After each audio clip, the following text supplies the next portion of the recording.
Morning all of you. बेटा जी, आज मैं आपको कविता नंबर 4 करवाऊंगी। और बेटा इस कविता का क्या नाम है? कैमरे में कैद अपाहिज। इससे पहले बेटा, कविता से पहले हम कवि परिचय करते हैं। आओ मैं आपको कवि परिचय करवाती हूँ। हाँ जी, हमारे आज के कवि हैं रघुवीर सहाय।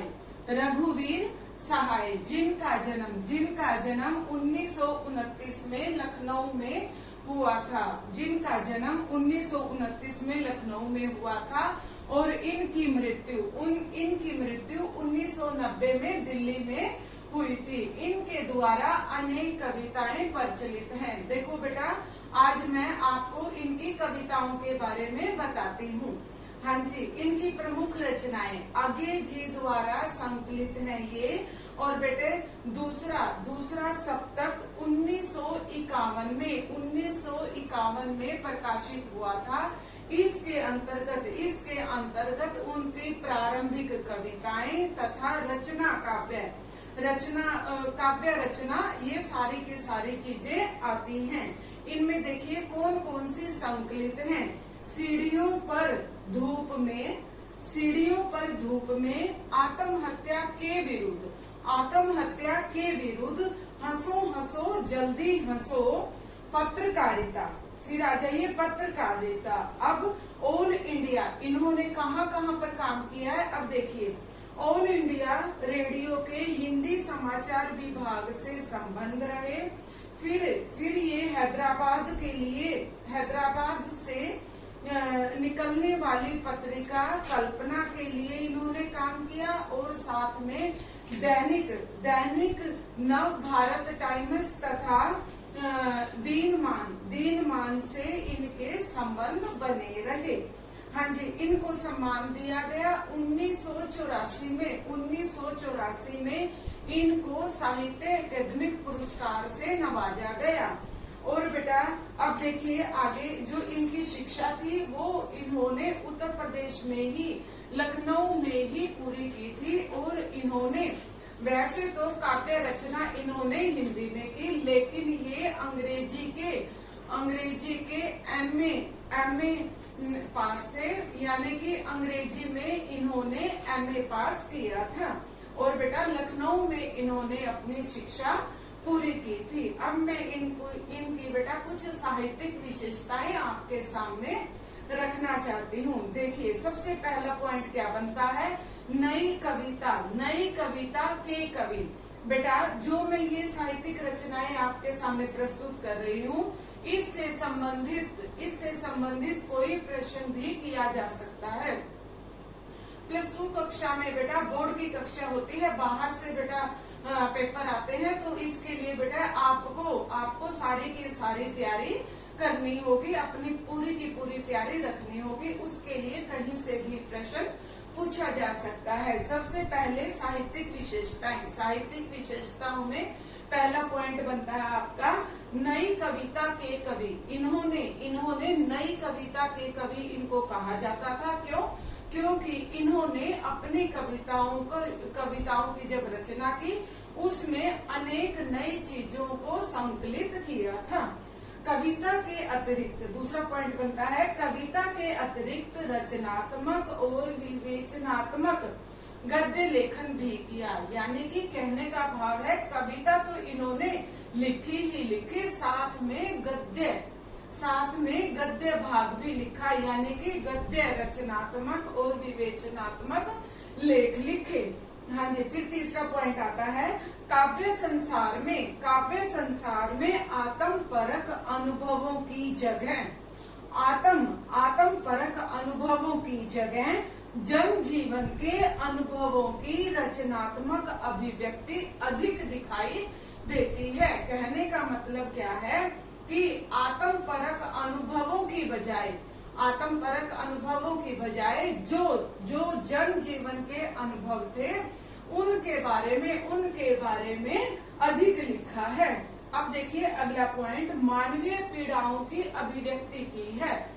इन्होंने अपनी गद्य रचना में मानवीय यानी कि संसार के लोगों की पीड़ाओं को उजागर किया है। व्यापक सामाजिक संदर्भों का निरीक्षण व अनुभव और बोध कविताओं की अभिव्यक्ति भी इनके द्वारा की गई है। इनकी साहित्यिक विशेषताएं इस प्रकार थी। अब देखिए बेटा, आगे आ जाइए। आगे इन्हीं की रचनाओं से संबंधित कुछ मैं चीजें आपको बताती हूँ। कुछ होगा अगर मैं बोलूंगा, कुछ होगा अगर मैं बोलूंगा, न टूटे तिल्स सत्ता का, मेरे अंदर एक कायर टूटेगा, मेरे अंदर एक कायर टूटेगा। रघुवीर सहाय समकालीन हिंदी कविता के संवेदनशील नागर चेहरा हैं। सड़क, चौराहा, दफ्तर, अखबार, संसद, बस, रेल और बाजार की बेलोस भाषा में उन्होंने कविताएं लिखी। कहने का मतलब क्या है कि चाहे वो दफ्तर में बैठे थे, चाहे वो रेलवे स्टेशन पर थे, चाहे वो बाजार में थे, यानी कि किसी भी क्षेत्र में वो चले गए, जहाँ पर जौन सी भाषा का प्रयोग किया जाता है उस भाषा में उन्होंने अपनी अभिव्यक्ति दी है। घर मोहल्ले के चरित्रों पर कविता लिखकर उन्होंने हमारी चेतना का स्थायी नागरिक बना दिया है। हत्या, लूटपाट और आगजनी, राजनीतिक भ्रष्टाचार और छल छदम इनकी कविताओं में उतरकर खोजी पत्रकारिता की सनसनीखेज रपटे नहीं रह जाती, आत्मनिवेशन का माध्यम बन जाते हैं। यह ठीक है कि वे पेशे से पत्रकार थे, लेकिन वे सिर्फ पत्रकार ही नहीं अपितु सिद्ध कथाकार तथा कवि भी थे। कविता को उन्होंने एक कहानीपन और नाटकीयपन वैभव दिया था। कहने का भाव क्या है कि उनकी जो कविताएं हैं उनके अंदर एक कहानी निहित होती है। हाँ जी, जातीय या व्यक्तिगत स्मृतियां उनके यहाँ नहीं के बराबर हैं, इसलिए उनके दोनों पांव वर्तमान में खड़े हुए हैं। कहने का मतलब क्या है कि उन्होंने सजीव चित्रण किया है और वो वर्तमान में ही जिए हैं। बावजूद इनके कि मार्मिक उजास और व्यंग बुझी खुरदरी मुस्कानों से उनकी कविता पट पड़ी है। छंद अनुशासन के लिहाज से वे भी अनुपम है, पर ज्यादातर बातचीत की शैली जो भाषा है, वो जो शैली है उसमें उन्होंने बखूबी लिखा है। अब देखिए, भाषा शैली के बारे में मैं कुछ जानकारी देना चाहूंगी। इससे संबंधित भी कोई न कोई प्रश्न जरूर पूछा जाता है। अब देखिए, भाषा शैली काव्य दृष्टि के अनुरूप ही इनके द्वारा अपनी नई काव्य भाषा का विकास हुआ है। भाषा सटीक, दो टूक तथा विवरण प्रधान है। विवरण प्रधान कैसे कि उसका पूरा का पूरा ब्यौरा दिया गया है। अनावश्यक शब्दों की मात्रा न के बराबर की गई है, यानी कि जो कथा है, जो बेटा कविता है, उसके अंदर बेतुके प्रश्न नहीं किए गए हैं। बतौर पत्रकार और कवि घटनाओं में निहित विडंबना और त्रासदी को भी उन्होंने देखा। रघुवीर सहाय की कविता की दूसरी विशेषता यह है कि छोटे और लघु की महत्ता का स्वीकार करना। वे महज बड़े कहे जाने वाले विषयों या समस्याओं पर ही दृष्टि नहीं डालते थे, अपितु उनको समाज में हाशिए पर रखा जाता है।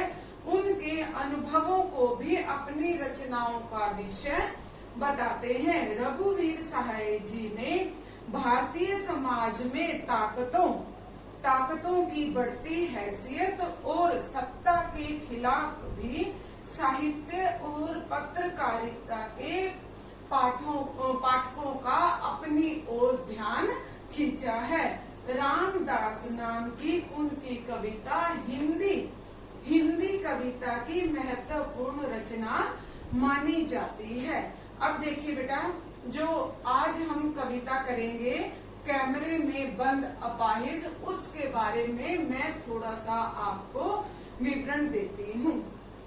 देखिए, अत्यंत साधारण और अनायास सी प्रतीत होने वाली शैली में समाज का दारुण विडंबनाओं को पकड़ने की जो कला रघुवीर सहाय की कविताओं में मिलती है, उनका प्रतिनिधि उदाहरण है यहाँ प्रस्तुत कविता कैमरे में बंद अपाहिज जो लोग भूल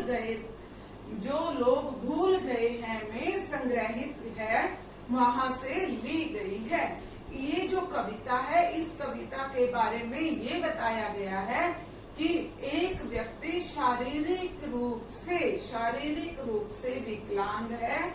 वो शारीरिक चुनौतियों को झेलते हुए व्यक्ति से टेलीविजन कैमरे के सामने उससे किस तरह के सवाल किए जा रहे हैं, इसके बारे में उल्लेख किया गया है। यहाँ पर पत्रकार जो कार्यक्रम को हिट बनाने के लिए उनसे ऐसे बेतुके सवालों का पूछा जाना ये एकदम असहाय लगता है, और उन्होंने